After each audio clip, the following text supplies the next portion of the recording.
Alors, on va démarrer le cours sur la paracha de Kitavo. C'est marqué, la paracha de Kitavo, c'est marqué comme ça. Veya Kitavo à la Haaretz. Donc, lorsque l'Hachem, il dit, lorsque tu arriveras sur la terre d'Israël, Asher Hachem Elokecha noten lecha nachala, que Hachem te donne en héritage, Veya Rashta, Veya Shaftava. Donc, tu l'hériteras et tu t'y installeras. Et c'est marqué, la karta mipiri pri biri adama. Tu prendras Réchit, Réchit, c'est-à-dire les prémices des fruits de la terre. D'accord? Asher tavi me'artsecha, que tu apporteras de ta terre. Asher Hashem garant elecha vesamta batele. Oui, on nous parle des. En fait, de quoi il s'agit des bikurim. En fait, les bikurim, c'est quoi? C'est les prémices des fruits qu'on a, des 7 fruits d'Eretz Israël. Ouais. Il y a 7 fruits essentiellement qui sont les fruits d'Eretz Israël, la terre d'Israël, et qu'on devait apporter en bikurim, en prémices. Les premiers fruits qui poussaient, on les apportait au Beth Amikdash. On les donnait au Kohen. On les posait dans un panier, on les apportait au Kohen, il faisait la tenoufa, il secouait, etc. Il les posait devant, et ensuite, la personne qui apportait les fruits devait dire quelque chose. Alors, qu'est-ce qu'elle devait dire? Elle devait dire Ve'anita v'amarta lifnei Hashem Elokecha asher aram, elle dit comme ça. Arami Oved Avi. Arami. Donc l'araméen Oved Avi, qui était le destructeur de mon père. Alors c'était Yaakov Avinu et Lavan. Vous savez que Lavan, lorsqu'il a su que Yaakov avait quitté la maison avec ses enfants et ses femmes et ses enfants, Lavan, il était comme un fou, il était allé pour chasser. Mais il a été pour le tuer. C'est ce qu'on dit dans la Galate Pessar. Ratzal, accord est accord, il voulait détruire tout en fait. Il voulait détruire, et tu te rends compte que la haine qu'il avait de Yaakov Avinu était tellement forte qu'il a voulu tuer ses enfants et ses petits-enfants. Je ne sais pas si vous vous rendez compte, il voulait détruire Israël. Donc on dit Arami Oved Avi, donc Arami, cet araméen qui était Lavan, à Oved Avi, il était le destructeur de mon père qui est Yaakov Avinu. Vayired Mitzrayma, et mon père, grâce à Dieu, parce que Hachem, il est venu en rêve chez Lavan lui disant ne touche pas à cet homme, Mitov Adra, ne lui fait ni bien ni mal. Et quand il est venu, il a retrouvé, il a pourchassé Yaakov, il l'a retrouvé, il a dit c'est ton Dieu qui m'a dit, si c'était pas ton Dieu qui m'a dit de ne pas te toucher, je t'aurais tué, quoi. Vous avez compris? Et donc, il a été sauvé. Mais il travaillait grand, mais donc il s'est parti, il s'est sauvé, il s'est retrouvé en Égypte. Biptemeat, avec un peu de personnes, peu de nombre, on était à 70 personnes, une petite famille de 70 personnes qui sont retrouvées en Égypte. Vaïcham les Goy Gadol. Et là, on est devenu une grande nation. Veratsum, Verav, puissante et nombreuse. On est parti de 70 et miraculeusement, on est devenu une nation. Je sais pas, c'est comme dit la famille Dupont qui s'est développée et est devenue un peuple. On était 70, hein? Ok. Vayeru Otano Mitzrim. Tout à coup, on nous dit que les Égyptiens nous ont fait du mal. Vayaranunu. Et ils nous ont affligés. Vaidnu Alenu Otakasha. Et nous ont donné des travaux forcés. Vanitsarak. Et là, on a crié vers Hachem, Elokai Avotenu. Ça, c'est ce qu'on dit, hein, quand on apporte les bikurim. Vaishma Hachem Ekolenu. Hachem, il a entendu notre voix. Vayar étonnez-nous, il a vu notre souffrance, va être la amalenu et nos labeurs, va être la racino et notre pression qu'on a exercée sur nous parce que c'était des camps de concentration. Veyotienu Hachem Mitzraim. Et là, Hachem nous a sortis d'Égypte. Biatrazaka, Obzorotoya, avec une main forte et tendue. Ouvmora Gadol, Botot Mufti, par des miracles et des signes. Vayavinu la Makomazé, et donc il nous a amenés ici, donc en Israël. Vaïdnu lanu am Eretz, Azot, Erez, Avatralavu, d'une terre où coule le lait et le miel. Ve'ataine veti et eshit priadama, et j'ai donc apporté les prémices, d'accord? Asher natatali, que tu m'as donné, ve'inarto lifne Hashem, et le kavishtaravita. Ouais, et donc, on se prosterne devant ces offrandes, lifne Hashem, le devant ton Dieu. Ve'samarta becholatov, et tu te réjouiras de tout le bien, Asher natalecha Hashem, le kira, le vetecha nata belavi, agam shamikara, que toi et l'étranger, le Lévi, etc., qui vit parmi toi. D'accord? Voilà ce qu'on dit. Donc on va essayer de réfléchir ensemble. C'est quoi ces bikurim? Il y a des bikurim, des prémices qu'on a portées. D'accord? Mais on doit dire quelque chose. On doit dire quoi? Qu'on est tellement reconnaissant vis-à-vis d'Hachem que la première chose qu'on apporte, le réchit, réchit ça veut dire le démarrage de mes récoltes, je les apporte à Dieu. Ça va? Voilà. Pourquoi c'est important ça?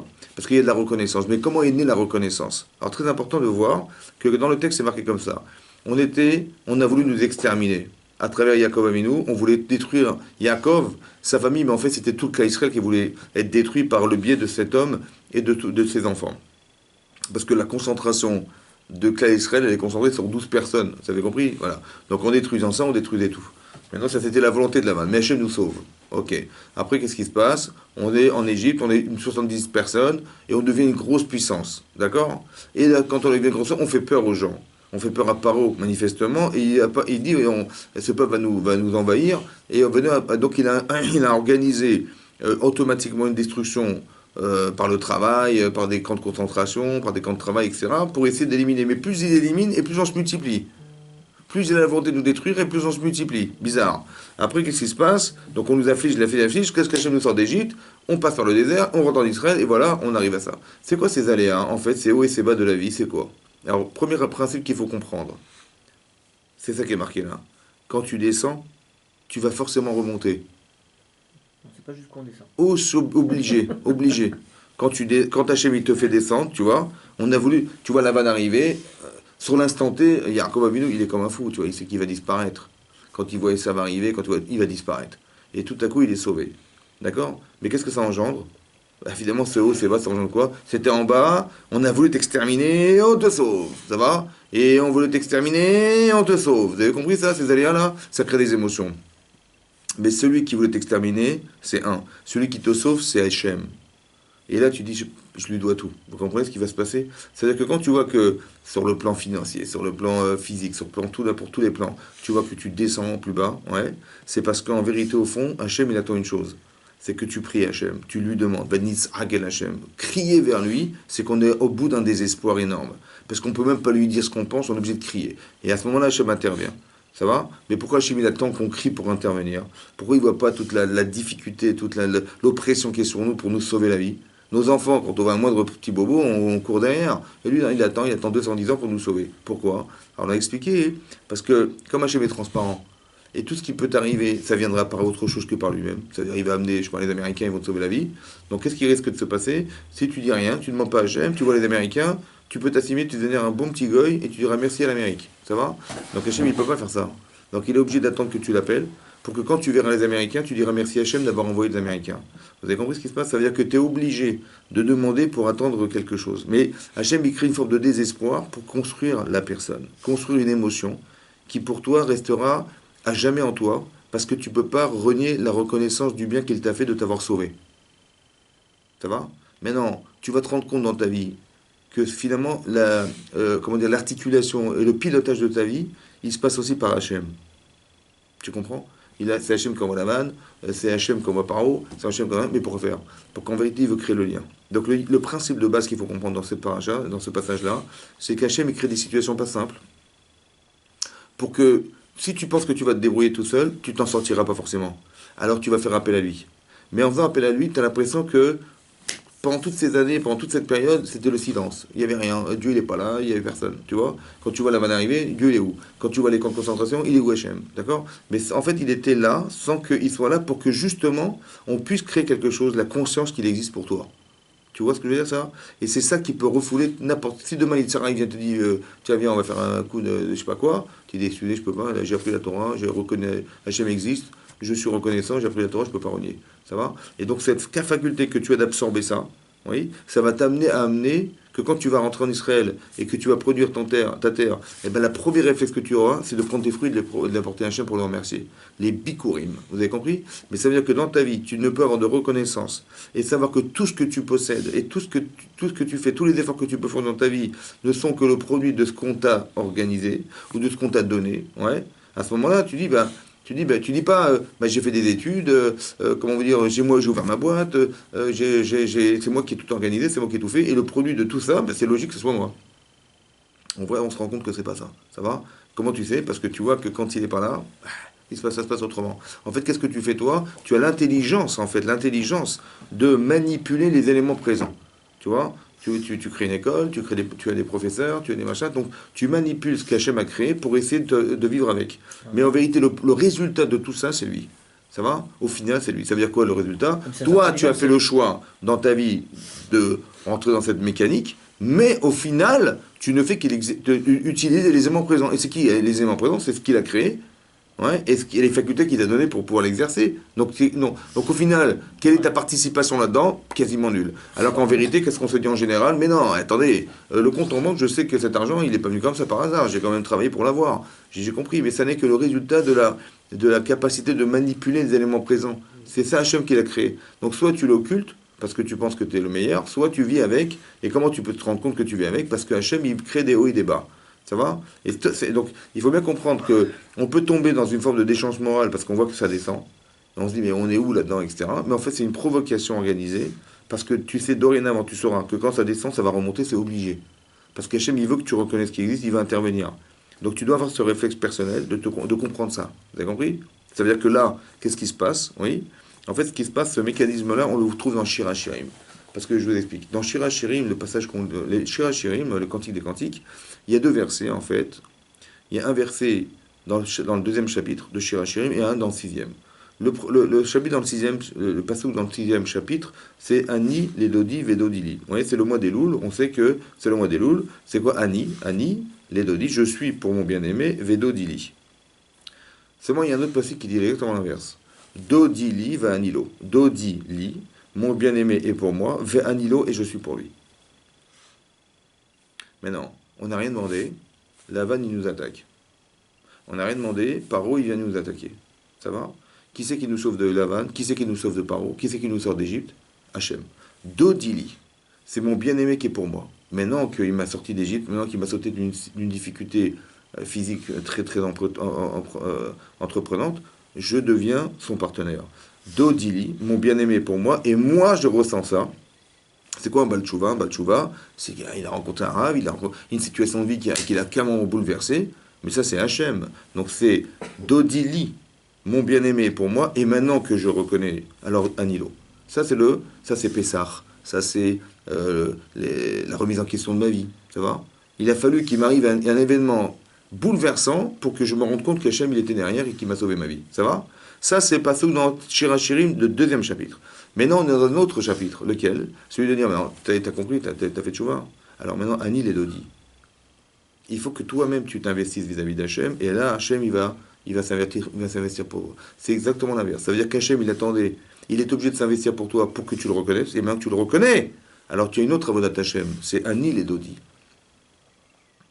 Je demande à vivre, je demande à évoluer, je demande à faire les mises-autres, je demande à m'engager, vous avez compris? Et là, Hachem, il va engager sa vie vis-à-vis de ça. À part ça, ça veut dire qu'aussi, je demande à ce qu'Hachem, il soit entre guillemets mon arbitre. Ça veut dire que je fais des choix dans ma vie, je ne sais pas s'ils sont justes, j'étudie pas tout le temps la Torah, j'ai pas envie de faire des mises de façon mécanique, on n'est pas des machines, etc. Donc j'ai envie d'évoluer, j'ai envie d'avancer, et donc ce désir d'avancer, oui, j'ai pas envie d'être un rachat, j'ai envie d'avancer ma vie, j'ai envie de construire ma famille, j'ai envie de faire plein de choses, mais je t'en prie, sois partenaire de cet objectif, et donc Ani les Dodi, je me propose à Hachem. Et là, Hachem va organiser ma vie pour que fasse que si j'avais des défauts, ça se verra, ça s'entendra. Si j'avais de la qualité, ça se verra, ça s'entendra. Et je vais bonifier ma vie parce que j'ai un retour d'Hachem. Les gens que je côtoie, la remise en question que je peux faire de ma vie, les situations de réaction que j'ai eues dans ma vie, ce sont des choses qui me parlent. Ça va? Parce qu'Hachem, il envoie des gens, il envoie des événements qui font que je suis en réaction par rapport à ce que je vis. C'est ça qu'Hachem, il organise. Et en fonction de ça, en fonction de cette réaction, j'apprends et je tire des leçons. J'apprends de ce que je fais, j'apprends de mes avantages, de mes inconvénients, de mes choix, de mes bons et de mes mauvais choix. Je tire des leçons. J'ai l'humilité d'apprendre à me voir. Parce que Ani l'Elodie, c'est moi qui vais me rapprocher d'Hachem. Je veux absolument que ce Ani, il devienne quelque chose. Il devienne quoi? Ce qu'Hachem espère. C'est Dodili. Que Hachem, il va faire de moi quelque chose. Ça va? Dodili. Tu comprends? Maintenant. Donc c'est Anil et Dodi, je me propose à Hachem, et Dodili, Hachem revient vers moi pour me faire vivre des événements que je vois et qui m'ont changé ma vie. Ça va? Donc ça prend, donc c'est ça qui est marqué. Et c'est ça les Bikurim. Vous avez compris? C'est les Bikurim, ça veut dire Reshit Peri et Adama. Les prémices des fruits de la terre qui sont la résultante de la reconnaissance que tu as, de reconnaître qu'Hachem est dans ta vie. Ça va? Au début, tu ne l'avais peut-être pas mis en place dans ta tête, mais Dodili, va Anilo. Tout à coup, ma vie a changé, et grâce à Dieu, voilà, je suis dans la Torah. Ok, maintenant que tu es dans la Torah, alors tu vas rentrer dans un partenariat avec Hachem qui va t'amener au Lamaba à la fin de ta vie. Ça va? Mais il faut que tu saches te définir, il faut que tu saches qui tu es, il faut que tu saches que ce que tu es est forcément en évolution. Ça va? Obligé, parce que tu vois bien que tu peux pas vivre, ta vie n'a pas de sens si tu ne peux pas évoluer avec, c'est impossible. Donc si tu es là, c'est qu'il y a un espoir derrière évident que tu vas changer, que tu vas te bonifier. Ça va? Tu vas devenir un tzaddik, en fait. Après, je vais vous expliquer pourquoi c'est comme ça. Ça, c'est une chose. Après, il y a une autre paracha, la paracha du Maaser. Juste après, c'est marqué, Qui t'égarait Péat Maaser. Donc qu'est-ce qui se passe? Il y a des Maasrot, c'est de la dîme. Vous savez que quand on gagne de l'argent, on doit prélever la dîme, ça veut dire du Maaser. Il y a plusieurs Maasrot. D'abord, il y a la Trouma qu'on donnait au Kohen. La Trouma, c'est un prélèvement qu'on donnait au Kohen, n'est-ce pas? Le Kohen, il devait aussi prélever pour donner au Lévi, ça va? Le Lévi, il recevait tous les ans un Maaser, la dîme, tous les ans. La première année, ce qui est marqué dans la Torah, c'est la première année, mais c'était tous les ans. La deuxième année, c'est ce que nous, on devait prélever de nos récoltes pour les manger à Jérusalem. Ça s'appelle Maaser Sheni. Maaser Shlishi, oui, c'est ce qu'on réservait aux pauvres. Donc la dîme était réservée aux pauvres. D'accord? Donc il y a Maaser Lévi du Lévi. Le Lévi, c'est celui qui étudie la Torah. Le deuxième année, c'est de jouir de ce qu'on a produit pour aller le consommer à Jérusalem. Ça va? La troisième année, c'est pour les pauvres. La quatrième année, de nouveau le Lévi. La cinquième année, ce qu'on mangeait à Jérusalem. Et la sixième année, on donnait aux pauvres. D'accord? Voilà, c'était comme ça. Ça, c'est les Maasrot.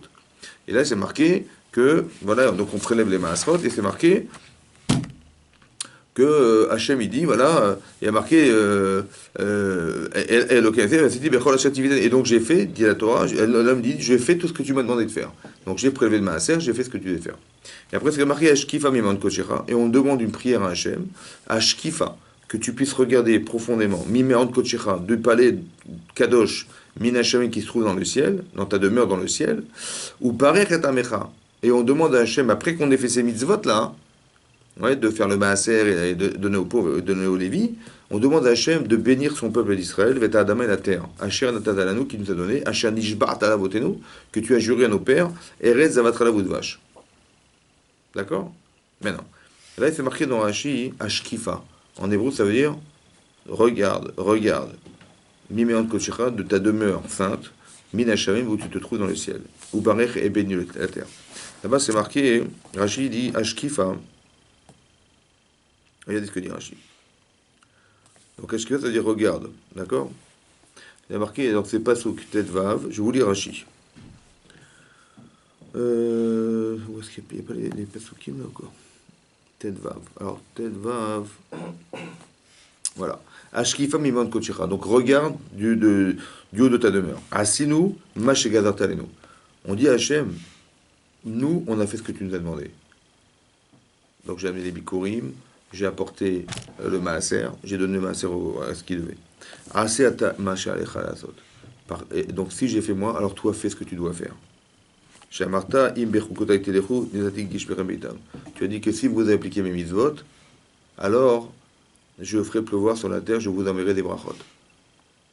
On dit à Hachem, écoute, moi j'ai fait ce que je devais faire, maintenant toi tu dois faire ce que tu dois faire.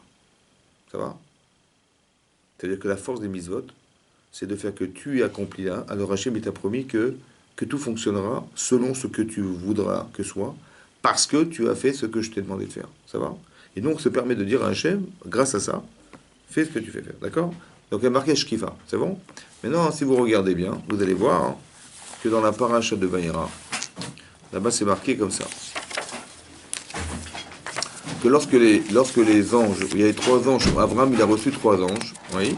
Et là-bas, c'est marqué qu'il y a un ange qui lui a annoncé qu'on allait détruire Sédom, un ange qui lui a annoncé qu'il allait le guérir, et un ange qui allait annoncer que sa femme aurait eu un enfant l'année prochaine.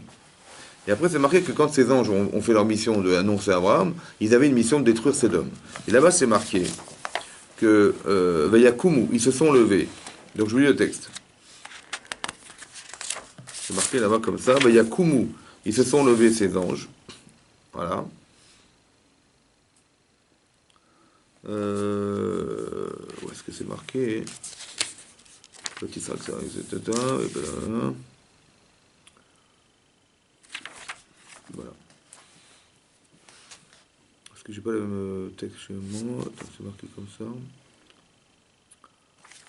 Ah, excusez-moi. Excusez-moi. Donc c'est marqué, c'est de ma mort. Voilà. Vayakumu Misham Anashim. Donc ils se sont levés de là-bas les hommes, on parlait de ces 3 anges. Vayashkifu al pene Sédom. Ils ont scruté en direction de Sédom. Vers Abraham, alors imam les Shalecham. Et Abraham les a accompagnés lorsqu'ils ont quitté la maison où ils étaient. Rachid là-bas, de nouveau on voit Vayashkifu. Les anges, ils ont regardé de loin. D'accord? Ils ont regardé. Et Rashi explique là-bas, c'est quoi Veyash Kifu? Rashi dit, ils ont vu. Kol Ashkafa Sheba Mikra, à chaque fois que tu verras dans le texte de la Torah, Ashkafa, ils ont regardé, comme chez nous par exemple, les Ra'a, c'est pour le mal. À chaque fois que tu verras Ashkafa, c'est pour le mal. Ils ont regardé, ouais. Chutz, excepté un seul cas. Lequel? Ashkifa Mimon Kochecha. Donc, pas Parashat Vayira, Rashi ramène le pasuk qui est dans la Parashat Kitavo, qui dit la seule exception dans toute la Torah où tu verras le mot Ishkifa, Ashkafa, Ishkifu, là, c'est que la seule exception qui est pour le bien, c'est la nôtre. Chez Gadol Koach Matanot Enim, il est grand le Koach, la force de donner aux pauvres, chez Ofer Midat Arogez les Rachamim, qui va inverser la colère d'Hachem en la faisant basculer sur la miséricorde.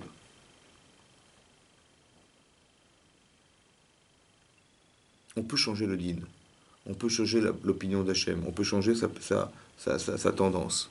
Comment? Quand on donne aux pauvres, c'est ça qu'il dit Rashi. Hachem, il dit, voilà, j'ai fait ce que j'ai fait. J'ai donné aux pauvres, j'ai donné Maaser, j'ai donné tout ça. Ça va? Maintenant, toi, fais ce que tu dois faire. Le seul endroit où on a vu que Ashkafa, Ashkifa, ouais, c'était positif, c'est là. C'est-à-dire qu'on peut changer le din. On peut changer le jugement d'Hachem. Comment? Par le Maaser, par les matanotanim de donner aux pauvres. Alors, qu'est-ce que ça veut dire? C'est quoi le lien logique? Quel rapport y a-t-il entre le fait de donner à des pauvres et qu'Hachem, il va passer de la colère à la miséricorde? Vous avez compris? Ok. Alors c'est comme ça. Il y a marqué, il y a un Midrash Rabbah dans la Parashat Kitavo, au début de la Parashat Kitavo. C'est marqué là-bas, hein. Il y a trois choses qui sont à l'origine de la création du monde. Il y a les bikurim, c'est-à-dire les prémices des fruits qu'on apporte. Il y a le maaser, et il y a la chala. La chala, c'est ce qu'on prélève de la pâte. Parce que c'est marqué à chaque fois Réchit. Réchit peri adama. Réchit arisotechem. Le mot Réchit. Et le mot Réchit, il rappelle Bereshit. Et Chachamim d'expliquer, c'est bizarre qu'il y ait marqué Bereshit, bara Elohim, au commencement Dieu crée le ciel et la terre. Pour dire le commencement, on dit pas Réchit en France. En hébreu, on dit Barishona. Au commencement, Baatrala. C'est quoi Bereshit? Il dit que c'est fait exprès, c'est marqué dans le Torah Bereshit pour rappeler ce qui s'appelle Réchit. Qu'est-ce qui s'appelle Réchit? La chala, elle s'appelle Réchit, Réchit arisotechem. Il y a aussi les bikurim, Réchit peri admatecha, ouais, c'est Réchit. Donc c'est pas par hasard qu'on a dit le Réchit. Qu'est-ce que c'est que le Réchit? C'est intéressant de comprendre. À part ça, c'est marqué dans le premier Rashi de la Torah, c'est marqué, que pourquoi c'est marqué Bereshit? Oui, Rashi explique, parce qu'il y a deux choses qui s'appellent Réchit, indépendamment de ce qu'on a dit dans le Midrash Rabbah, dans la Parashat Kitavo, c'est marqué Bereshit bara en Mikra Azeh Ela Dorsheni, Shekemo Shidirshu Chamim Zal Zichron Libracha, Bishvil la Torah Shenikret Réchit. C'est quoi Bereshit? C'est pour la Torah qui s'appelle le Réchit. D'où c'est marqué? Parce que c'est marqué dans Shlomo Amelech, il a écrit dans Michelet des Proverbes, Réchit Darko, les prémices de ton chemin, de son chemin. C'est quoi le prémisse de son chemin? C'est la Torah. Donc la Torah s'appelle Réchit. Et aussi c'est marqué, le clan Israël s'appelle Réchit, le peuple juif, c'est marqué Réchit Tevuato. Les prémices de ses récoltes. Ça va? Les prémices de ses récoltes, c'est le clan Israël. C'est quoi la récolte? Le fruit de ce qu'ont produit Abraham, Israël et Yaakov, c'est le clan Israël, s'appelle aussi Réchit. On s'appelle Réchit. Ça veut dire que la question qui est posée, c'est la suivante. Qu'est-ce qu'Hachem, il avait dans l'esprit de créer au départ la terre et le ciel et la terre? Qu'est-ce qui l'a motivé à créer le ciel et la terre? C'est deux choses. Un, la Torah. Deux, le clan Israël. Et dans ces prémices-là, entre guillemets, qui est le clan Israël et la Torah, qu'est-ce qui est prioritaire et qui s'appelle Réchit? La chala, les bikurim et le maaser. Comme ça, c'est marqué. Ça veut dire qu'au préalable, Hachem, avant de créer le monde, il avait un objectif. Vous savez quoi, Réchit? Réchit, ça vient de roche. C'est quoi roche? Ce qui va articuler tout ton corps, c'est ta tête. Ce qui va articuler tout ce que tu vois sur la terre, c'est ces éléments-là. Le clan d'Israël et la Torah. Ça veut dire que, bizarrement, on est quelques millions sur la terre, mais on est reconnu comme étant l'essentiel de la création du monde. Et les milliards de personnes qui gravitent autour ne sont que secondaires à un objectif commun avec Hachem, qui est d'avoir créé la Torah et le clan d'Israël. Donc si tu échappes à la Torah, tu échappes à l'essentiel de la création du monde. Et si tu échappes à la chance que tu as d'être juif, Parce que tu as une chance extraordinaire. Que le monde a été créé pour toi, tu échappes à ça. Donc il faut faire très attention et bien comprendre ce qui est marqué là. Qu'il y a marqué dans la Torah, Bereshit, c'est que pour ça que le monde a été créé. Ça va? C'est pour que nous, on puisse se réaliser, nous les juifs. Autour de toi, tout ça, c'est que accessoire à toute cette volonté. Par exemple, il y a une barre dans Vodazara qui dit là-bas que au début de Masechet Avodazara, dans le traité d'Avodazara, au début, c'est marqué qu'à la fin des temps, Hachem, il va venir. Il va venir avec un Sefer Torah. Il va dire Misha Asak Torah, celui qui a œuvré pour la Torah, Yavo Vitol Sraro, qui vienne et prenne son salaire. Voilà, dites-moi ce que vous avez fait dans la Torah, vous allez prendre votre salaire. Et les goïms, ils vont venir, dit l'Agmara. Les Romains, ils vont tous venir. Ils vont dire, mais nous, pour la Torah, on a fait des ponts, on a fait des, comment vous dire, on a fait des marchés, voilà ce qu'on a fait pour la Torah. Et Hachem, il va répondre, il va rigoler, il va dire, mais, il va dire, Tipshim Sheba Olam, les imbéciles de ce monde. Kol Masha Asitem, tout ce que vous avez fait, les ponts, les marchés, les Tzorech Hatzmechem Asitem, vous avez fait pour vous-même. C'est pas pour les Juifs, vous n'avez pas fait pour la Torah, c'est pas vrai. Ça va? Ok. Et là-bas, il y a un rave qui s'appelle le Brice Kourouv, il a demandé une question. Il a dit, pourquoi Hachem, il a dit, vous êtes des imbéciles? Non, vous êtes des menteurs. Il fallait dire, vous êtes des menteurs parce que ce que vous avez fait, c'était pas pour la Torah, c'était pour vos intérêts personnels. Pourquoi il a dit, mais, pourquoi il a dit vous êtes des imbéciles et vous êtes des menteurs? Alors il a répondu, c'est pourquoi? Parce que tout ce que vous avez fait, c'est vrai, c'est pour la Torah. C'est marqué dans la Bereshit Bar Elohim. Tout ce que tu vois, toutes les inventions, toutes les aéroports, tous les trucs, toute l'économie, tout ça, c'est pour la Torah. C'est vrai, c'est vrai. Ils ont dit, bah si c'est vrai, alors nous on a fait des ponts, on a fait des machines, on a fait des choses, on a fait des marchés, c'est vrai. L'économie, elle a fonctionné grâce à nous, mais c'est pour la Torah. Il dit, c'est vrai, t'as raison, mais c'est bête. Pourquoi c'est bête? Parce que si tu l'avais fait pour la Torah, alors tu aurais eu un salaire, mais tu l'as fait pour toi. Vous avez compris ce que ça veut dire? Ça veut dire essayer de vous mettre en tête que tout ce que vous voyez, c'est pour la Torah. Tout ce que vous voyez, ça a été créé pour nous. Tu comprends? Maintenant, ils ne le savent pas, mais c'est marqué comme ça dans la Torah. Bereshit. Au commencement, c'est pas le commencement. C'est Bereshit, pour le Réchit. C'est qui le Réchit? C'est nous. C'est que pour nous que tout ça, ça a été créé. Ben non. Réchit, ça vient de là. Donc ça veut dire que le Réchit, c'est le démarrage. Rosh Hashanah, c'est aussi Resh, Rosh.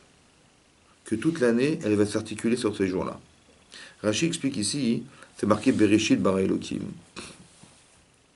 Il demande Rashi, mais pourquoi c'est pas marqué Bereshit bara Hashem, qui est le dieu de Rachamim? Parce qu'on sait qu'Elohim, c'est le dieu de rigueur. Pourquoi c'est pas le dieu de Rachamim, de miséricorde, qui crée le monde? Le monde, c'est marqué Olam Chesed Ibané, le monde a été créé par le Chesed d'Hachem.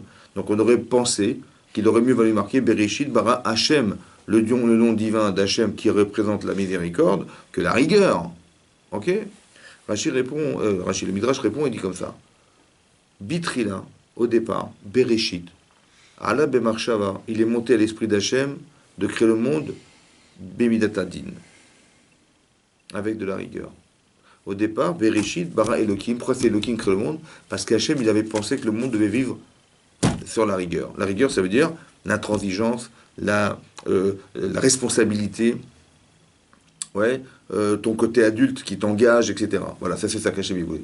Mais il a vu que le monde ne pouvait pas subsister à la rigueur qu'il avait imposée. Alors qu'est-ce qu'il a fait? Il a changé. Il a associé la Rachamim au Din. C'est ça qui est marqué plus tard dans la Torah, que Ele Toldot Shamim Vaaretz, voici les dérivés du ciel de la terre, Bei Baream, lorsqu'il les a créés, Beyom, le jour, à Sot, où il a fait Hachem Elohim.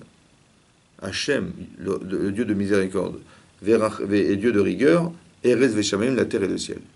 Donc finalement, ça a basculé sur Rachamim Vedin. Au début, il avait pensé créer le monde Midatadin, mais il a vu que ça ne pouvait pas tenir, donc qu'est-ce qu'il a fait? Il a créé un monde partagé entre Rachamim et Vedin. D'accord? D'abord, ça veut dire quoi? Il a pensé créer. C'est marqué qu'il a créé. Bereshit bara Elohim. Il n'est pas marqué Bereshit Chashav Elohim, il n'est pas marqué que Dieu il a pensé à la création du monde. Il a pensé à la création. Non, il a créé la création du monde. Donc pourquoi il est marqué Chachamim, ils ont dit, il a pensé créer. Et il a vu que ça ne pouvait pas tenir. Mais il n'a pas pensé, il a créé. C'est marqué bara. Ok. À part ça, hein, pourquoi Hachem il a changé d'avis? Hein? Parce qu'on ne pouvait pas tenir. C'est vrai ou pas? Qui c'est qui a créé la rigueur? Qui c'est qui a créé la personne qui ne peut pas subsister à la rigueur? Donc comment Hachem il peut se présenter? Comment il peut se surprendre de ce qu'il crée, alors que ce qu'il crée, c'est plus fort que ce qu'il a créé? L'intensité qu'il a mis dans la création du monde est trop forte. C'est vrai ou pas? puisqu'elle ne peut pas tenir. Mais elle ne peut pas tenir pourquoi? Bah, parce que les gens que tu as créés, ils ne sont pas capables de supporter ce que tu crées. Donc soit tu diminues la capacité, l'intensité de l'exigence, soit tu renforces les gens qui sont capables de supporter ce que tu penses. Mais tu ne peux pas toi-même te dire, bah, j'ai créé des faibles et j'ai demandé trop fort. Ah, ça ne va pas tenir. Mais évidemment, ça ne tiendra jamais, puisque tu as demandé plus fort que ce que tu supporteras. Donc ça ne veut rien dire, vous comprenez ou pas? Donc ça veut dire quoi qu'il a pensé, et ça veut dire quoi? Qu'il a été surpris d'avoir créé quelque chose qu'ils ne supporteront pas. C'est pas possible. Donc c'est quoi, qu'est-ce qui est marqué dans Rashi? Alors en fait, on explique le Maharal, il explique comme ça. Et c'est ça qu'il faut comprendre. Quand il y a marqué Allah ben Marshava, il est monté à l'esprit d'Hachem. C'est pas ce qu'il avait cru faire. Écoutez-moi bien. Bereshit bar Elohim, c'est un objectif. Ça veut dire que Hachem, il a pensé faire. C'est ce qu'il espère que soit. Ce monde existe. Il s'appelle Bereshit. Ça veut dire que le monde dans lequel tu vis, là aujourd'hui, qu'est-ce qu'on fait? On va à Rosh Hashanah, on demande pardon. Ça va? On dit Hachem, excuse-moi, je ne recommencerai plus. Voilà, j'espère qu'on va passer une bonne année cette année prochaine, etc. Voilà ce qu'on demande. On fait appel à la Rachamim d'Hachem. Mais Hachem, il dit, ok, mais toi, tu dois savoir que le but, c'est qu'un jour, tu puisses te passer de cette Rachamim. C'est comme si quand on est des enfants, et qu'on fait appel à nos parents pour nous aider à faire les devoirs, nous amener à l'école. Moi, jusqu'à quand tu vas demander des affaires à Hachem? Jusqu'à quand tes parents?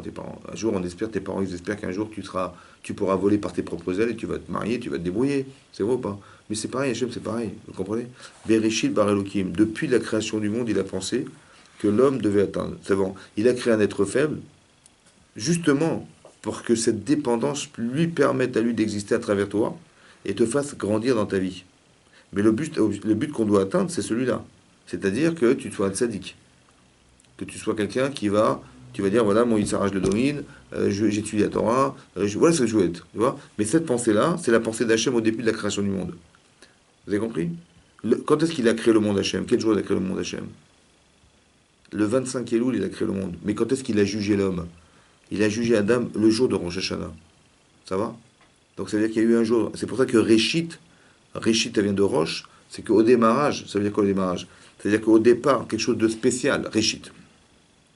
Qu'est-ce que ça a à voir maintenant le Réchit, qui est la création du monde, avec les Bikurim, avec les prémices, le Réchit de ta terre et le Réchit de je sais pas quoi. Ça va? C'est quoi la différence? Alors, il faut qu'on rentre comme ça. Peut-être l'idée c'est comme ça. En vérité, qu'on fasse, comment vous dire, qu'on s'occupe des gens qui sont en difficulté financière. Les pauvres, les gens qui étudient la Torah, ben, ils n'ont pas tout le temps l'occasion de travailler, ben, il faut bien qu'ils étudient la Torah, donc on va les aider financièrement. Et c'est ça le maaser. Ok? Maintenant, ben, que la société comprenne que la précarité, ça se solutionne. Et c'est logique, pourquoi? Parce que la précarité ou la difficulté financière, évidemment qu'il y en aura. Parce que depuis qu'on est à l'école, on a bien vu que tout le monde n'a pas réussi. Ça va? Il y a des gens qui ont réussi, il y en a qui ont moins réussi.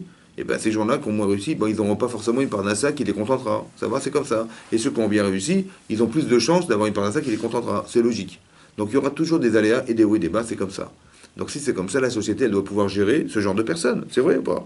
Donc on va faire des allocations familiales, on va faire des aides au logement, on va faire du chômage, on va mettre des choses pour essayer d'aider les gens, c'est normal, c'est logique. Donc est-ce que la Torah, elle a innové par le fait qu'on donne du maaser?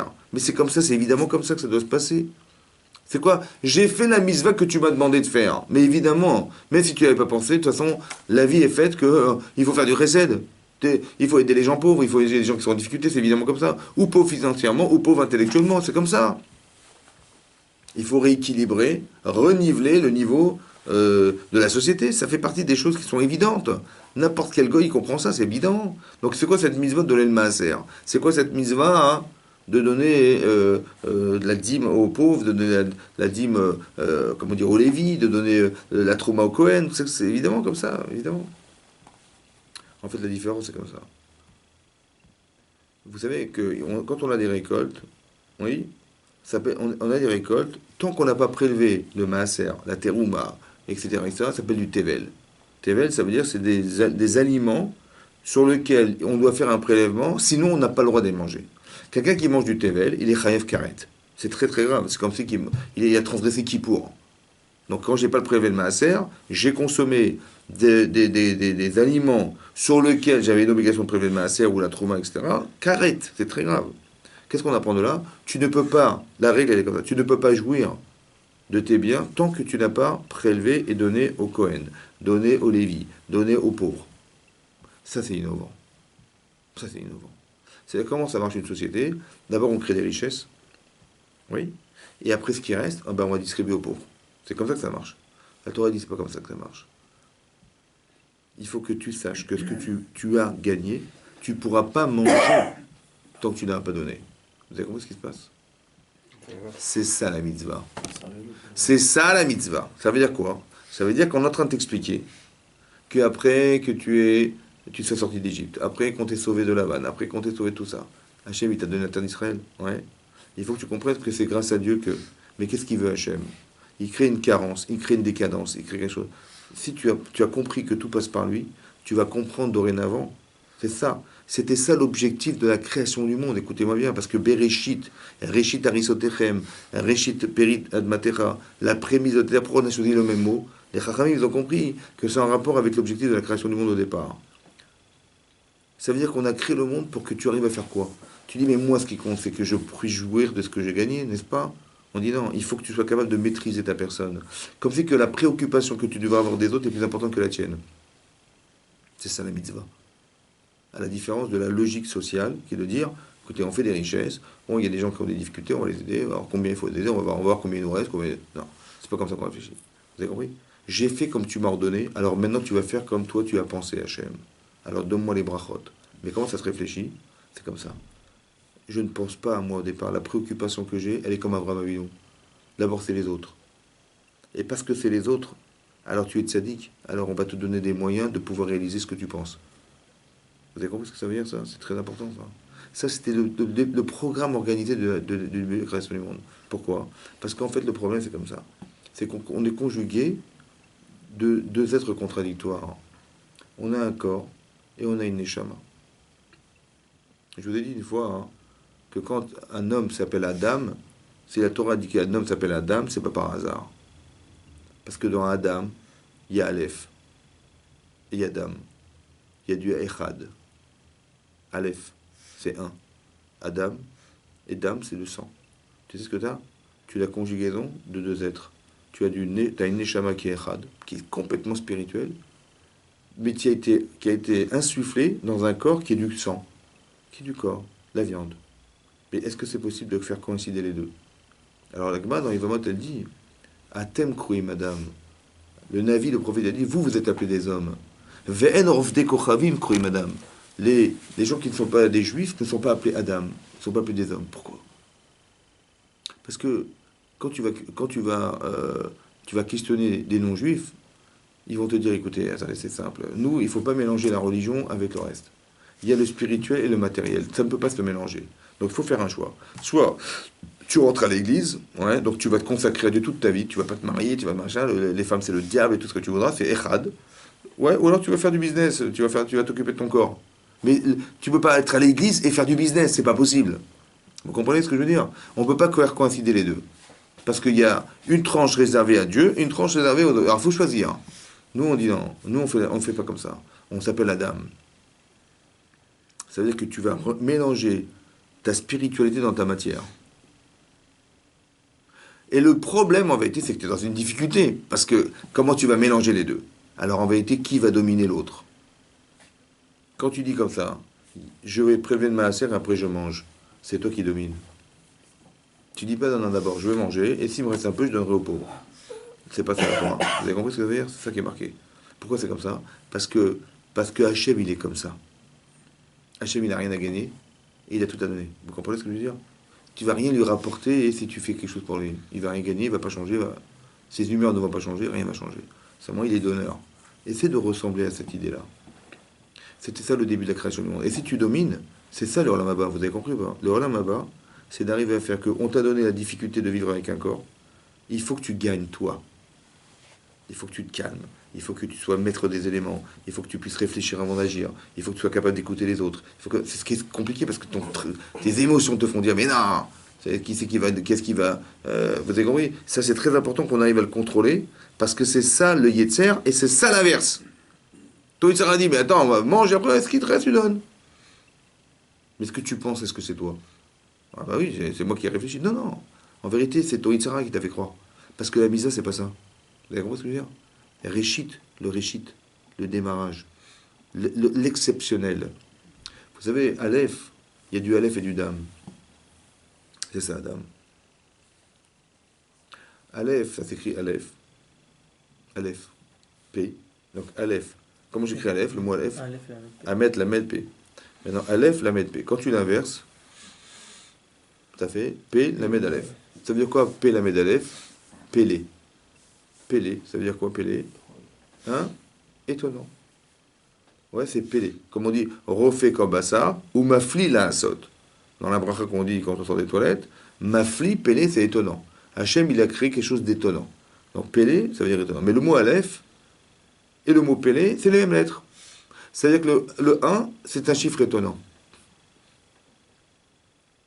Pourquoi 1 est étonnant? Pourquoi Echad est étonnant? Parce que 1 n'existe pas. Il n'y a rien de Echad dans le monde. Il y a toujours tout et son contraire. Tu as le jour, tu as la nuit, tu as le Keshat, tu as le Taret, tu as le Gold, tu as le Juif, tout est le contraire. Il y a une chose de son contraire, dans tout. Il y a la lumière, il y a l'obscurité. Tout est contraire. Il y a le pur et l'impur. Toujours. Il n'y a rien d'Echad. À part ça, pourquoi 1 est un chiffre étonnant? Parce que 2 est né de 1. Parce qu'il y avait 1 qui a accouché de 2. Oui? Mais c'est qui est-ce qui a créé 1?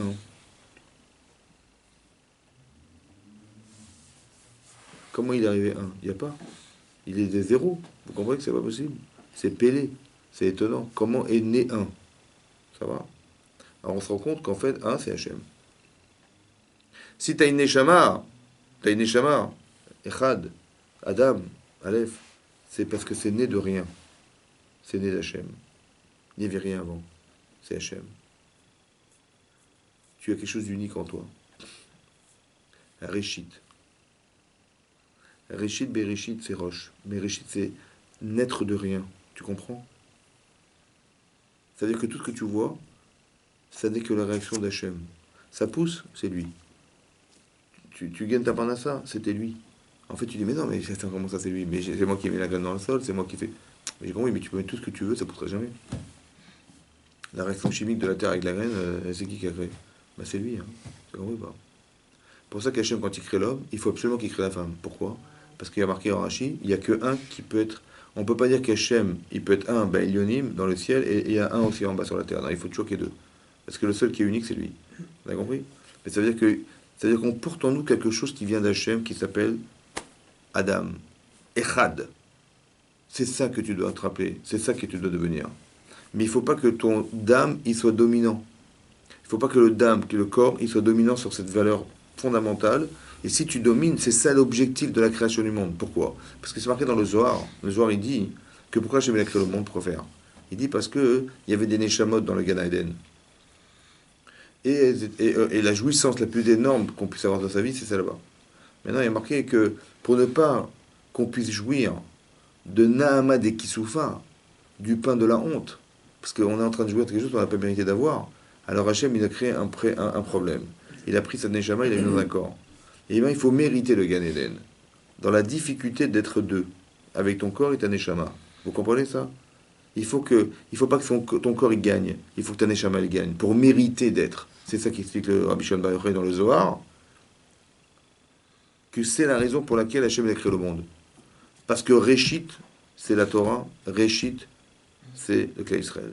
Tu peux être juif, mais si tu n'as pas la Torah, comment tu vas te concentrer sur quoi et tu vas t'orienter par rapport à quoi? Il faut la mitzvah les doigts. Tu ne pourras jamais inventer cette chose-là. Tu ne pourras jamais comprendre dans ta vie que c'est parce que tu fais du maaser et que le machin que Hachem il peut voir différemment ta vie. Il peut changer, tu peux basculer de la colère à la miséricorde. Comment tu fais? Tu sais pourquoi? Parce que si quand Hachem est en colère, entre guillemets, c'est que tu as fauté. Mais pourquoi tu as fauté? Parce que tu as pensé à toi. Mais quand tu partages, tu utilises ce qu'on te donne au service de quelque chose, tout à coup, tu deviens maître et tu deviens... Et là Hachem, il a compris, finalement, il a compris. Mais comment tu as compris? Parce que tu as tiré des leçons des aléas de ta vie. Tu t'es rendu compte que des fois, quand ça n'allait pas, Hachem, il t'a sauvé. Ça va? On a voulu exterminer Yaakov Avinu, Lavan, et hop, Hachem, il a sauvé. Mais ce sentiment d'avoir été sauvé par Hachem, c'est tellement puissant que tu ne peux pas renier ce bienfait, tu ne peux pas, c'est impossible. Mais qu'est-ce que j'ai gagné? C'est que si demain, le Yitzhara me dit, ben fais ça, et je lui dis, mais ce que tu me proposes, c'est contre la Torah. Mais je ne peux pas à la fois dire, je vais accepter de faire le contraire de la Torah, et je sais que la Torah, c'est Akadosh Baruch Hu, et Akadosh Baruch Hu, il m'a sauvé ma vie, je ne peux pas. Vous comprenez? Il faut que je ressente quelque chose qui a le contre un désir. Et je vais vous dire même mieux que ça. C'est tellement fort, la reconnaissance du bien, que j'ai même pas d'arrière-pensée d'Yetzer. Comme j'ai pas d'arrière-pensée d'aller voler dans le sac de ma mère. Vous comprenez? Je peux pas. Parce que ma mère, comment je vais lui piquer du fric? Je peux pas. Vous comprenez ou pas? Même si je suis en grande difficulté financière, jamais ça me passera par la tête de faire un truc pareil. C'est pareil. Il n'y a pas de conflit en fait. Il dit, mais il sert à rien, non, en fait, s'il y a du Yitzhara, c'est que la valeur que représente Hachem, elle n'est pas assez grande. Il n'y a pas assez de reconnaissance. Il n'y a pas assez de conscience. C'est pour ça qu'on faute. Vous comprenez ou pas? Donc ce qu'il faut comprendre derrière tout ça, c'est que peut-être tire des leçons de ce qui t'arrive, vois le bonheur que tu as de vivre, vois la chance extraordinaire d'être juif, vois la chance extraordinaire d'avoir un rapport à la Torah. La reconnaissance que tu as, qu'Hachem t'a créé avec tout ce qu'il t'a donné, le minimum, c'est de faire la voix d'Hachem. C'est le minimum. Maintenant qu'Hachem t'a fait ça, il t'a fait ça, il t'a fait ça, essaie de comptabiliser tout ce que tu reçois, tout ce que tu es grâce à Dieu. Il te dit, Hachem, il dit, bah, fais les mitzvot. Et en plus de ça, si tu fais les mitzvot, tu vas encore avoir la bracha. Ah, ça vaut le coup, pas? Évidemment, mais c'est le minimum.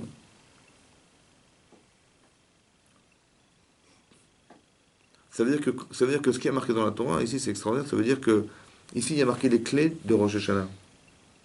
Parce qu'il faut comprendre une chose.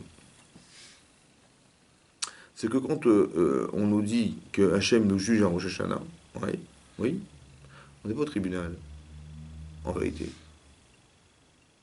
Ani les Dodi. Je suis pour mon bien-aimé. C'est bizarre qu'il y ait marqué Shomo Amelech, il a dit je suis pour mon bien-aimé. Il y a une relation affective entre nous et Hachem. Alors que nous on pense que Hachem, c'est le Melech, c'est le roi, il va te juger, on est au tribunal ici, il y a un juge là-haut. Il y a marqué Dodi. C'est ton bien-aimé. Ça veut dire que tout ce qui va décider, c'est par un mot pour toi. Ça va? Ça veut dire que quand tu vois la vanille attaquer Yaakov, c'est par amour. Quand tu vois, parce qu'il va le sauver. Quand tu vois ce qui se passe en Égypte, tu dis, mais il était où Hachem en Égypte? Il était où Hachem dans la Shoah? Tu dis, l'absence de réaction d'Hachem, elle est effroyable. C'est par amour. Tu sais pourquoi? Parce qu'il va te sortir là-bas, tu vas voir RS Israël, tu vas voir les brachot que tu vas voir. Vous avez compris maintenant? C'est quand il vous arrive un truc pareil, il faut toujours vous dire, c'est pas une fin en soi. C'est pas une fin en soi, c'est pas vrai, parce que je sais quand j'amène les bikurim, je dis, Arami Ovedavi. Cet araméen, il a voulu tuer mon père. Et voilà, comme mon père, il a été sauvé quand même, et il a formé une famille. Et cette famille, avec 70 personnes, qu'est-ce qu'on va faire? Ah, on a fait une puissance, une truc puissante. Et malgré tout, et après, on a voulu nous assujettir. Après, etc. Et à chaque fois, des hauts et des bas, des hauts et des bas, mais pourquoi faire? Pour construire une conscience. C'est comme à Pessah. À Pessah, qu'est-ce que tu fais à Pessah? Tu fêtes la sortie d'Égypte. Mais tu fêtes la liberté. Bah, il y avait une autre manière quand même de fêter la liberté. Tu aurais pu se dire, écoutez, Pessah, on va fêter feu d'artifice, 14 juillet, on va faire feu d'artifice. On a libéré la Bastille, on va faire la fête. Ouais, on va pas dire, oui, il y avait la Bastille, ah, c'était dur, les gens ils ont souffert, ils ont été obligés de faire une révolution. Et, non, on fait le feu d'artifice direct. Ça va? On fête la liberté. Mais pourquoi nous on fait pas comme ça, nous? On fait pas, Pessah. Qu'est-ce que t'as besoin de manger des matzot? Mange pas de matzot, mange pas de maror, mange pas des choses de la mer. Ne te rappelle pas que t'étais égyptien, t'étais hébreu en Égypte esclave. Ne te rappelle pas le bitume, etc. Non, pas besoin. Il est marqué dans la Gada de Pessah, Matrilim Bignaï. On commence à parler des choses désobligeantes. Et après, on fait le Hallel. Et on dit merci Hachem. Mais pourquoi ça a besoin de passer de là pour arriver là? Dis-moi simplement. Voilà, Baruch Hashem, on est libre. Vous êtes libre ou pas? On est libre. On fête la liberté, Pessah. Non. En vérité, tu ne peux pas fêter la liberté si tu n'as pas conscience de ce que ça représente. C'est parce que tu as été privé de liberté dans ta vie que tu peux jouir de l'avoir. Mais si tu n'as pas été privé, ça n'a aucun sens. Vous comprenez? C'est-à-dire que ça reste intellectuel, mais tu vis pas ce que tu penses. Parce que finalement, on est libre, je peux t'en parler, je peux te faire une dissertation de liberté, mais est-ce que dans ton bide ça bouge? Non. Alors par contre, quand tu sais d'où tu viens, et tu vois ce qu'Hachem a fait pour toi, tu vois, là il se passe quelque chose d'émotionnellement fort. Et c'est cette émotion qui construit les personnes. Se construire dans la vie, c'est d'avoir des émotions. Tiens, comme c'est que tu avais un cœur, tu avais inscrit quelque chose dessus, ça va? Ça c'est la Torah, tu étudies la Torah, donc c'est inscrit, tu écoutes des cours, c'est inscrit, mais pour graver dans ton cœur, pour que ça puisse creuser quelque part et laisser une trace, il faut qu'il y ait une émotion. Ça va? C'est-à-dire que l'indifférence, c'est l'objet de la faute. Et la sensibilité que j'ai de la mitzvah, c'est ce qui va changer ma vie. Je n'ai pas le droit de rester indifférent. Vous comprenez ou pas? Tu vois un type qui a un problème, tu peux dire, écoute, c'est la vie, c'est comme ça. Non, ça doit être... De la même manière que qui a été, comme c'est marqué, n'afflige pas l'étranger, parce que toi-même tu étais un étranger en Égypte. Pourquoi c'est marqué comme ça dans la Torah? Pour dire, mais tu peux pas rester indifférent à ce que tu as un jour, de ce que tu vois, alors que tu l'as été moi-même dans cette situation. Vous avez compris? C'est ça qui devrait nous faire réagir dans la vie. On vit des situations qui devraient graver en nous ce désir de faire que cette souffrance, elle ne peut plus exister. Et si elle existe, tu ne peux pas rester indifférent à la problématique. Ou le bonheur que tu peux créer dans ta vie, elle doit te sensibiliser. Tu es père de famille, tu as des enfants, tu as une femme, tu as des parents, tu as des beaux-parents. Mais c'est un bonheur que les gens n'ont pas forcément. Il y a des gens qui n'ont pas de parents, il y a des gens qui n'ont pas d'enfants, il y a des gens qui pleurent les gens de ne pas avoir d'enfants. Toi, mais c'est un bonheur que tu dois avoir conscience. Mais comment tu fais? Tu dis, j'ai vu, tu vois, toi, tu es en bonne santé, tu vas à l'hôpital, tu vois, les gens, les pauvres, ils sont pas bien, tu vois. Pourquoi toute cette histoire? Laquelle? De la création du monde, de nous, on descend, on remonte, tout ça parce qu'il y avait des Neshamot dans le Gan Eden. Exactement, exactement. Pourquoi il y avait des Neshamot dans le Gan Eden? Hachem, il a créé des Neshamot. Mais pour mériter le but. Quel but tout ça? Le but, c'est Hachem. Le but, c'est quoi? Le but, c'était pas la Neshama au départ. Le but, c'est quoi? C'est qu'il y ait une conscience de la chance que tu as d'être là, dans le là-bas. Tu comprends pas? Cette conscience-là, tu l'as pas. Il a un besoin, Hachem, de ça? Pas du tout. De créer une Neshama pour, entre guillemets, dire je veux qu'on me reconnaisse? Pas du tout. Écoute, de créer le lien. Le là-bas, c'est le lien avec Hachem. Mais pour que cette conscience, elle puisse être concrète et méritée, il faut passer par la mazé. Tu vois? Tu comprends pas? Si par exemple, demain, tes enfants, ils te renient, comment tu vas te sentir? Ils vont dire, mais tout ce que tu as fait, de toute façon, tu as fait pour toi. Tu vois? Voilà. Comment tu te sens? Tu te sens mal. Parce que ce sentiment-là, c'est exactement le sentiment qu'on devrait avoir d'Hachem vis-à-vis de nous. Tu comprends pas? Tu peux pas, c'est pas possible. Il t'a créé, tu vois? Le Balatania, il écrit là-bas, il dit quand un homme il fait une avéra, comment il doit se l'imaginer? C'est comme si il prenait la tête d'Hachem, il la jette dans les toilettes où il y a de la caca dedans. J'utilise les forces qu'il me donne et je l'utilise, je le prends, je le fous dedans. Ça va? Voilà. Et j'appuie bien pour bien voir ce que ça. Tu comprends? C'est pas possible. Mais le seul but et le seul intérêt qu'il avait Hachem, c'est qu'on crée cette conscience. Maintenant que c'est ce qu'il avait manqué à Adam Arishon au départ. Adam, parce qu'on lui téléphone, on dit allô, ouais, écoute, tu peux manger de tous les fruits de la terre sauf un arbre. Il faut pas toucher, il faut pas le manger. Et si tu le manges, tu meurs. Ça va? Allez, bonne journée. Il a mangé ou pas? Mais comment c'est possible? C'est pourquoi? C'est pourquoi? Parce qu'il était occupé. Non, je rigole. C'est pourquoi?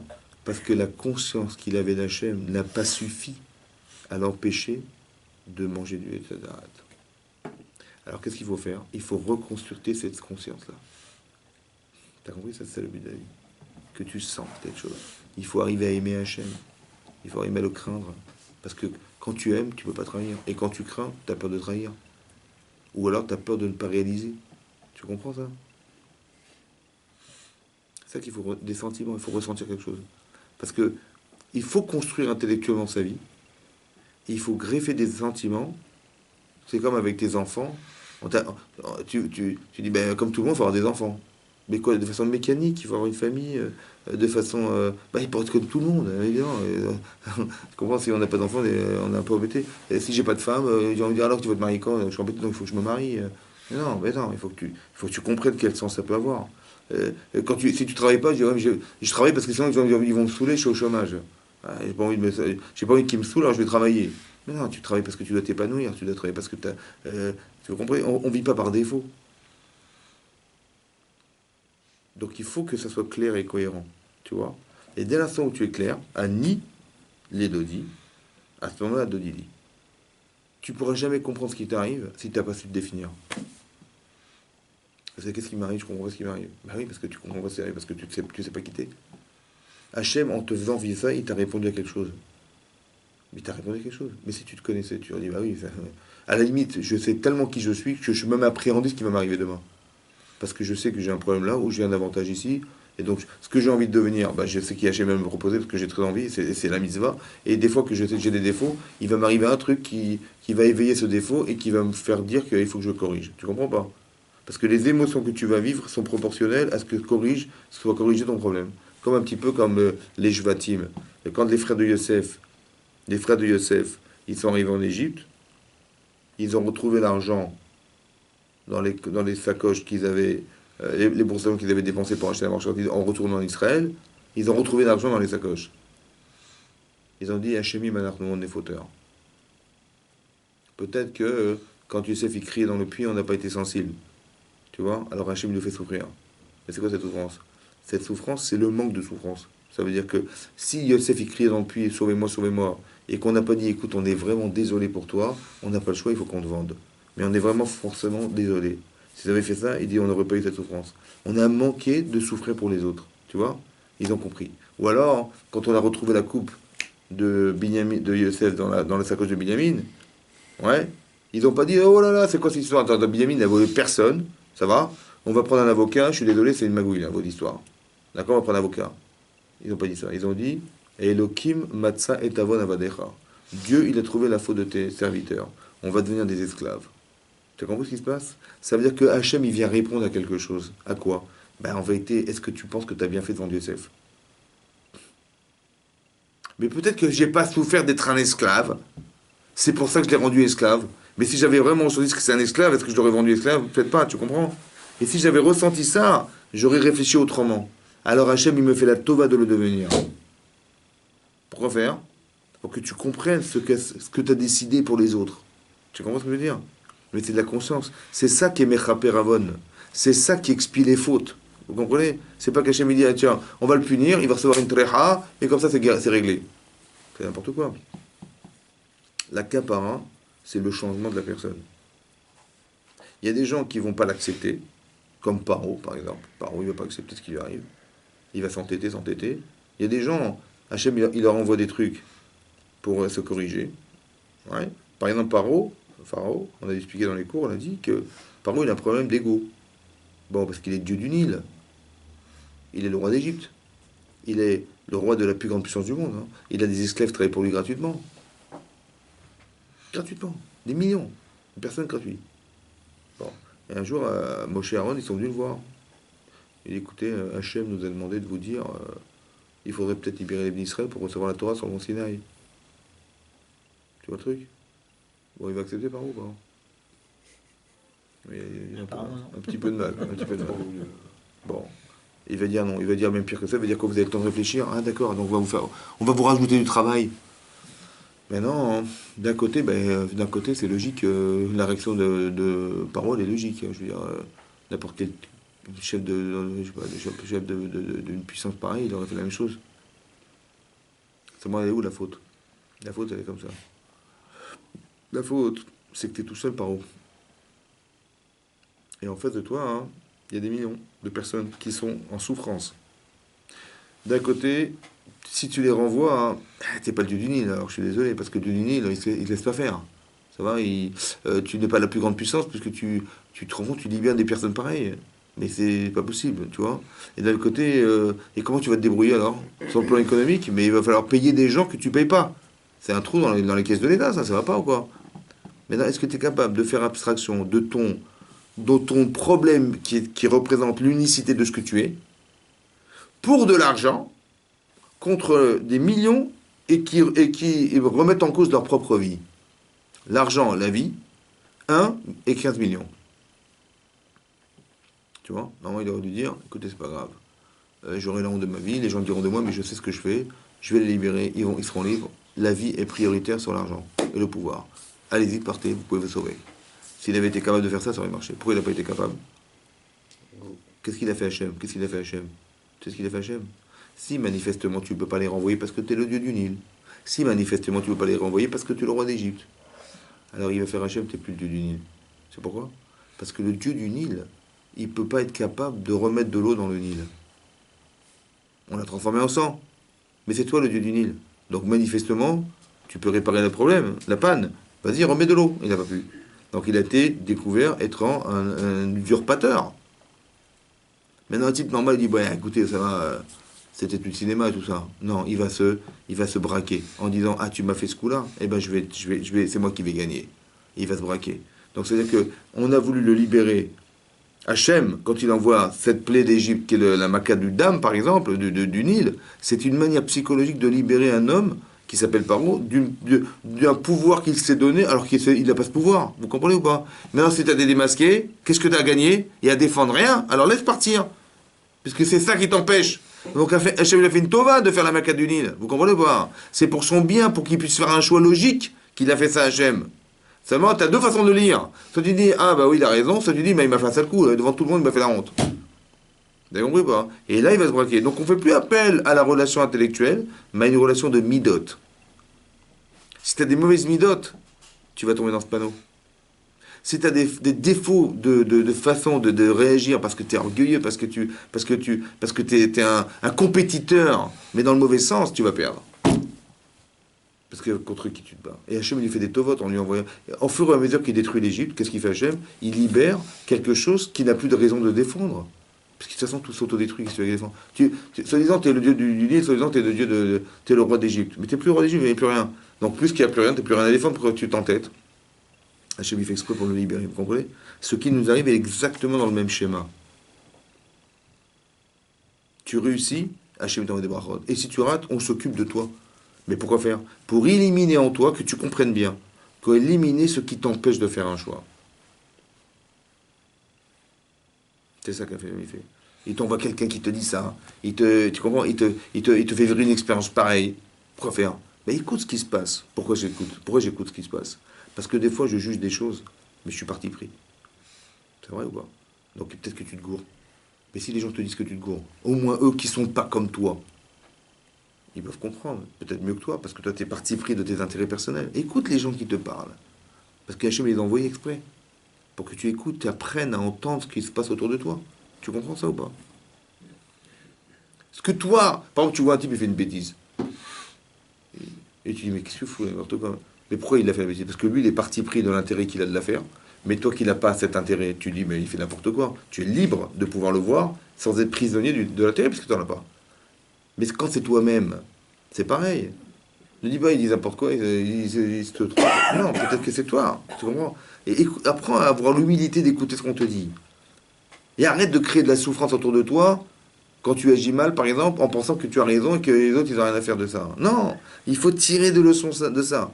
La priorité, c'est les autres. T'as compris ou pas? T'as un haricot, tu peux pas manger. Pourquoi? Parce qu'il faut prélever ma serre, il faut prélever machin. C'est ça la mitzvah. C'est que dans cet intérêt et dans cette optique-là qu'Hachem a créé le monde. C'est ça, Réchit. Bereshit. C'est ça que les Chamis ont compris. Bereshit, Bar Elohim. C'est quoi Réchit? Parce que Réchit, t'es voato. Réchit, pri, Réchit, les Bikurim. La reconnaissance qu'Hachem existe. Après, tu peux. Si tu reconnais qu'Hachem existe, tu as tout gagné. Parce que si tu reconnais qu'Hachem existe, tu as cette reconnaissance, tu vas la sentir. Et ça va te faire réagir. Quand on va dire ton numéro, tu dis je peux pas. C'est quoi avoir honte? Avoir honte de soi, c'est de savoir ce que je pouvais faire de bien. Et j'ai honte d'avoir fait l'inverse. Mais il faut être bon pour être gêné de faire le mal. Mais si on n'est pas bon, qu'est-ce qu'on a fait de grave? Il faut créer ce contraste. Mais pour le créer, il faut que ça existe. Si Hachem, tu le ressens fortement, c'est dur de le trahir. Tu vois? C'est dur de ne pas respecter la Torah. Donc toi, ce que tu fais, tu dis, ouais, je ressens, voilà, Anil et Dodi Vedodili. Anil et Dodi, je suis proche de celui que j'aime. Et Hachem, il te renvoie. Maintenant que tu ressens ça, alors tu peux dire à Hachem, voilà, j'ai fait les mitzvot, j'ai pas pensé qu'à moi, tu vois? Alors, ce que j'ai fait pour toi, toi aussi tu renvoies et tu réalises la promesse que tu m'as dite, que Imbechu Kotaitelechu, si vous allez dans mes mitzvot, alors je ferai que tout tombera en son temps, etc. Quand tu vois que tu as une bracha dans ce que tu fais, c'est que tu es en accord avec ce qu'Hachem a proposé ce que tu fasses. Et si tu vois qu'il y a des embûches, c'est que forcément il y a quelque chose qui s'est passé, qui n'a pas fonctionné avec lui. Parce que ça ne correspond pas à ce que la Torah demande. Et on devrait avoir peur de ça. On ne prend pas le salaire de nos mitzvot ici. Pas le salaire. On parle pas de salaire, on parle de normalité. Tu fais les mitzvot, elle tombera en son temps. Ouais, c'est ça qu'on est quand Shema. Berito Yorom Alkosh. Et sinon, bah, ça te renvoie pendant ton temps. C'est que quand tu vois, même quand tu vois que ton temps tu le perds, tu vois que les choses elles fonctionnent pas exactement comme tu avais prévu et que c'est pas normal, c'est qu'il y a un problème. Ce problème fonctionnel, il vient de. C'est marrant, non, la bracha, c'est que ça fonctionne. Et ça fonctionne pas exactement comme j'ai vu. Ça va? Ça, c'est révélateur d'une défaillance. Mais c'est quoi la différence? Comme c'est que j'étais pas vraiment en contact, soit avec la rigueur que je devrais avoir dans la mise. C'est ça, c'est ça qui m'arrive. Hachem, il a créé le monde. On devrait tendre vers cette minatani, ça veut dire d'être rigoureux, d'avoir peur de rater la mitzvah. D'avoir peur ou d'avoir envie que ça se réalise. Il y a marqué que toutes les clalotes de Parashat Bekrokota, de Kitavo, là, toutes les clalotes, hein, toutes les malédictions, elles sont arrivées Tachat, Asher, Lohavata, Hashem Eklecha, Besimcha. Parce que tu n'as pas fait Besimcha. Tu as dit, ouais, il faut faire, bah, je vais mettre mes filets, et je vais faire, allez, il faut prélever ma serre, encore des pauvres, allez, on va prélever, allez, d'accord, allez, on prélève. On ne sent pas sa mère. Mais si tu savais que tu es partenaire avec Hachem, que le monde il existe grâce à toi, tu te rends compte de ce que c'est ça? C'est pas une simple de fou ça. Et en plus, ce que tu gagnes, c'est que tu vas là-bas avec. C'est pas une simple de fou ça. Et cette chance-là, il n'y a que toi qui l'as, personne d'autre. Les goïms, ils n'ont pas. Cette chance que tu as, 639 personnes, il n'y a que toi. T'es pas sa mère, je crois pas. C'est comme si on dit, t'as gagné au loto. Tu dis, ah, c'est normal. Pas intéressant. Pas intéressant. Même un type, il se coince les doigts dans une porte. Il est en train de crier. Et on lui dit, t'as gagné 188 millions d'euros au loto. Il a plus mal. Tu vois? T'as vu, il a plus mal. Je vais acheter Je vais acheter un dos. Je vais acheter l'hôpital directement. La simcha, c'est ça qui lui manque. C'est la simcha, c'est quoi la simcha? C'est d'avoir conscience de la chance qu'on a. T'as donné une force de fou, ça. C'est comme si tu sais pas ce qu'Hachem il a choisi. Il a une liste, il ouvre son livre et il dit ton nom. Il dit, bah, tu fais partie de ceux que j'ai choisis. Voilà, tu fais partie d'eux. Il y a des milliards 7,5 milliards d'habitants. Et dans les quelques millions qu'il a choisis dans son livre, tu fais partie de ces noms-là. Tu négliges. C'est ça qu'on doit ressentir. C'est ces sentiments-là qu'on doit avoir. Je sais pas ce que vous représentez 7 milliards d'habitants. 7 milliards. Et dans les 7 milliards, il y a quelques millions et on fait partie des millions. Après, de quelle partie des millions tu fais partie? Bah, t'es pas un traditionnaliste, t'es pas un type qui est paumé dans la truc, t'es pas marié avec une goya, t'es dans la Torah. Tu fais partie du top, quoi. Tu fais les autres, tu fais partie de l'élite. De l'élite, de la conscience qu'Hachem existe et pour laquelle il a créé le monde. Il faut mieux faire partie de cette élite-là que non. Hein. Mais ça doit être une simra, ça c'est la chance qu'on a de pouvoir être en accord avec cette réalité-là.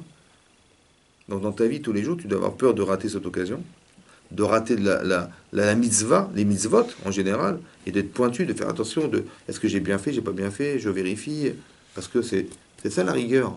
Quand dans ton travail, ou tu es négligent, ou tu l'es pas. Si tu es négligent, bah, il y aura des écarts dans ta vie. Et si tu es rigoureux, tu fais attention à tout, tu réfléchis à tout, tu penses à tout, tu as peur de rater ça, tu as peur de négliger la personne, tu as peur de pas la livrer à temps, tu as envie d'avoir un bon shem, d'avoir un shem tov. Ouais, bah, ça t'aide, non? Ça t'aide. C'est pareil. Dans ta vie professionnelle et dans ta vie maritale, dans ta vie avec ta vie de tous les jours, il faut que tu arrives à ça, à ce qu'Hachem il avait pensé au départ. Bereshit bara Elohim, c'est le but à atteindre. Ouais. Zetrinat Maasecha Hashem. On dit Zetrinat Maasecha Hashem, c'est le commencement de ta création. À Rosh Hashanah, on dit ça. Ça veut dire que le but de Rosh Hashanah, c'est d'arriver à tendre vers ce qu'Hachem il avait pensé au début de la création du monde, que Bereshit bara Elohim. C'est ma seule préoccupation. Et je demande à Hachem de vivre, pas parce que j'ai envie de vivre, c'est parce que j'ai envie de réaliser ce qu'il a pensé. C'est-à-dire qu'on devienne des tzadikim. Mais non, je suis pas un tzadik, je suis pas machin, je veux tendre vers ça, laisse-moi l'occasion d'exister pour arriver à tendre vers ça. C'est tout ce que je te demande. Tu vois, après, dans ta vie tous les jours, tu vas regarder ta vie, etc. Mais dans cet objectif-là, fais attention à ce que tu fais, essaie de voir que c'est clair, c'est cachère, c'est tout ça, c'est ça l'objectif. Au début, on est peut-être des 50-50, mais je dis laisse-moi vivre pour arriver à tendre, à sous-tendre vers un peu plus que ça, un peu plus que du 50-50. Tu vois? Et si j'étais bas, eh ben, permets-moi, crée-moi des situations où je vais faire tes chouvas. Donne-moi des occasions où j'ai du temps pour étudier la Torah. Donne-moi des occasions que j'ai de partager ma vie avec mes enfants et ma femme et mes enfants, etc., etc. Des choses qui me font vivre, qui sont de l'ordre de mes mitzvot de tous les jours. mais pas de vivre une vie qui soit de coutume et on répète des actes permanents qui sont toujours la même chose et en final notre vie elle est terne parce qu'il y a rien qui la motive, il n'y a rien qui l'anime. Elle est toujours pareil, on prend la voiture, on va au travail, on revient, les enfants, les trucs, c'est toujours pareil, mais on tombe dans une forme de redondance où on ne se sent pas vivre. Non, et c'est pas ça. Chaque chose que tu vis, c'est une mitzvah. Tu retrouves tes enfants, c'est une mitzvah. Comment tu les éduques? Et instruis-toi et réfléchis. Ta vie de couple, réfléchis. Tout ça. Je veux dire, lis des livres, instruis-toi, essaie de savoir comment ça fonctionne, etc. Parce que c'est ça tes mitzvot. Qu'est-ce qu'on a comme mitzvot? On a que ça. Vous comprenez? Donc c'est ça qu'il faut retenir. Mais la priorité, c'est ce que tu vois au détriment de ce que tu es. Très important que tu manges pas tes récoltes tant que tu n'as pas prélevé maaser. Tu vois, c'est ça qu'il faut voir. Et après, Hachem il donnera une bracha, tu as fait ce que tu veux, alors Hachem il te donnera une bracha que tu auras encore et encore pour pouvoir faire justement que le monde est monde, grâce à ça. On te donne les moyens, mais ça des moyens, mais sans ces moyens, tu ne peux pas non plus exercer ta vie. Donc, si tu veux être dans cette logique-là, il faut que ce soit une logique de mitzvot et que tu sois cohérent. Si tu es un bon élève, on va te regarder. Si tu es un mauvais élève, on va te mettre de côté. On te sortira de la classe. Il faut que tu sois un bon élève pour qu'Hachem il s'intéresse à toi et que tu sois cohérent et qu'on puisse te choisir comme étant un envoyé d'Hachem, entre guillemets. Tu puisses représenter Hachem. Voilà. Et plus tu t'élabores, et plus tu corresponds à un profil qu'Hachem espère, et plus on t'utilisera. C'est comme dans ton travail. Plus tu as des diplômes, plus on te recherche. C'est comme ça. Et moins tu as de diplôme, tu es un type lambda, on ne te regardera pas. C'est exactement la même démarche que tu dois rechercher. Toujours essayer de tendre vers une forme de perfection. Et on demande à Hachem chaque année de nous aider à tendre vers ça. Tu as compris? Voilà. Bézat Hachem. Chazak ou Baruch.